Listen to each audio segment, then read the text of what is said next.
Well, thank you, Mr. Chairman, and I appreciate you holding this hearing today and the opportunity that I have to introduce Chairman Roy Brown. As chairman of the Northern Arapaho Tribe in Wyoming, Chairman Brown is uniquely qualified to discuss the ways that culture, ecology, and wildlife management affect life along the Wind River Range. Wyoming is home to a wide variety of wildlife. Elk, mule deer, pronghorn, sage grouse, and the Wind River Reservation is no exception. Situated along the east face of the Wind River Range, the reservation has vast grasslands, rich riparian areas, and mountainous terrain. Managing each of those ecosystems is done carefully, both in the tradition and with the knowledge of the Northern Arapaho and Eastern Shoshone wildlife managers, but also in cooperation with the U.S. Fish and Wildlife Service and the Wyoming Game and Fish Department.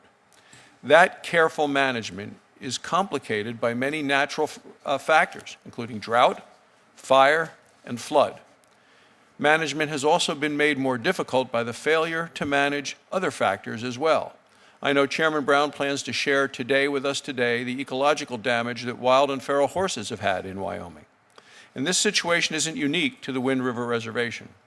A number of other tribes and states have grappled with this challenge of managing horse populations on tribal lands and in areas managed by the Bureau of Land Management. Across the grasslands of Wyoming, forage is a valuable commodity for the elk, the pronghorn, the bison that were reintroduced in the Wind River in 2017. When forage quantity wanes, then wildlife moves on. Changes to migration patterns have a ripple effect throughout the food chain and fundamentally change the generations-long traditions of subsistence activities. Hunting also plays an integral part of the food security in Wyoming, where snowstorms and other inclement weather can delay deliveries to local grocery stores.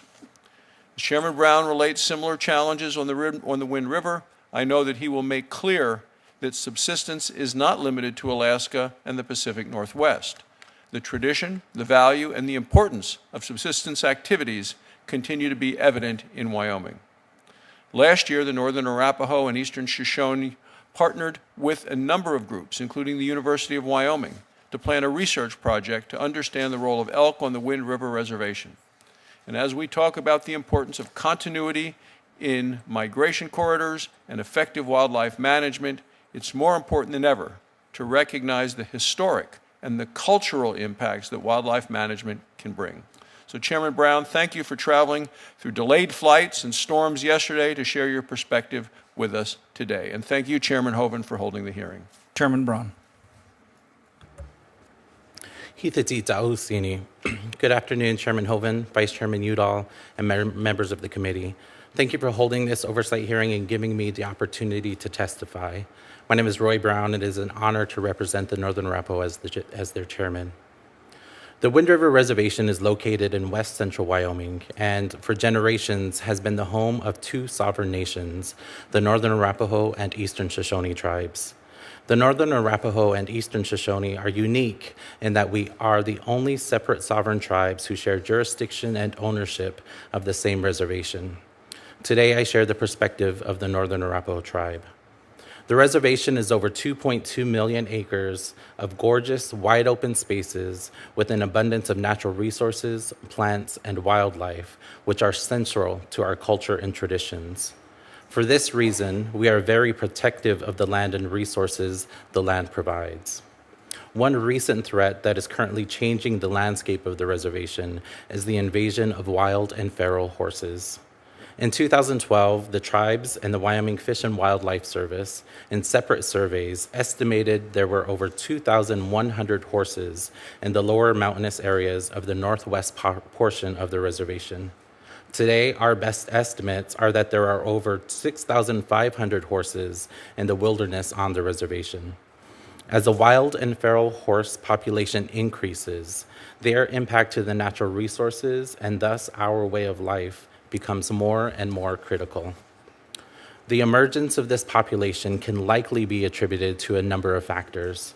Wild horses have been able to thrive because of lack of natural predators, little to no human contact, and the abundance of forage after the area recovered from a long drought. Additionally, the lack of adequate horse markets in the last decade suppressed the horse industry and created a market where only the most desirable horses would have buyers, which has resulted in more feral horses. The cost of horse ownership becomes particularly burdensome if a horse is injured, sick, old, or untrainable.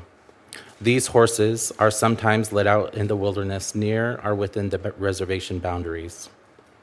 Wind River Fish and Game Department has the budget to hire 3 wardens. 3 wardens to patrol 2.2 million acres, the vast majority of it wilderness, has not proven to be effective in catching or deterring domestic horse abandonment. As the horse herds increase in numbers, so does the negative impacts to the environment. The horses will take every opportunity to overgraze on grasslands they come across. A herd of horses can decimate the natural grasses and forbs, not only through eating, but by eroding the ground to the extent the plants are unable to grow back. The overgrazing leads to noxious weed infestation, long-term or permanent loss of native grass and forb species, and sedimentation and topsoil loss. Mule deer, elk, bighorn sheep, and moose have all been displaced because of increased shortage of grasslands. This has been particularly taxing on tribal members who have traditionally depended on big game for subsistence. Each June, the Wind River Fish and Game sells permits to eligible tribal members participating in the tribe's traditional Sundance ceremony. Historically, this has been a way to allow tribal members to carry on the traditional tribal tradition of taking big game for various uses in the tribal ceremony.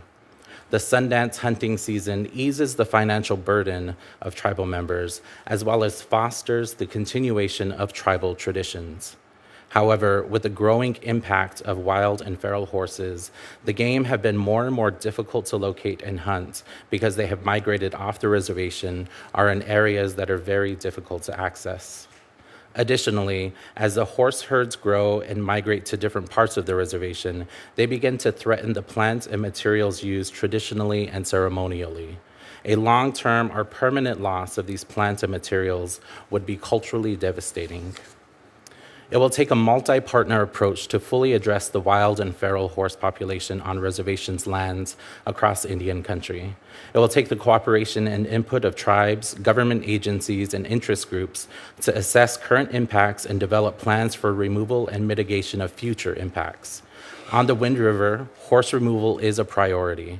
The tribes, along with government agencies, have developed the methodology for removal of the wild and feral horse population. However, this is only one step to addressing the issue. We will require the knowledge of tribal members, wildlife, and ecology experts, and federal agencies to help return our lands to their former state. And to protect the lands from future invasion of feral horses, the Wind River tribes will require more enforcement figures in our Fish and Game Department. Thank you. Mr. Chairman, let me just point out the size of the reservation, as you described, 2.2 million acres, is larger than the combined sizes of the state of Rhode Island and Delaware. So it's an amazing amount of area. Yes, beautiful. that's Thank correct. you, thank you, thank you, Chairman. Are you bragging now? This is what this guy's in charge of. Do you want to add any more states in there?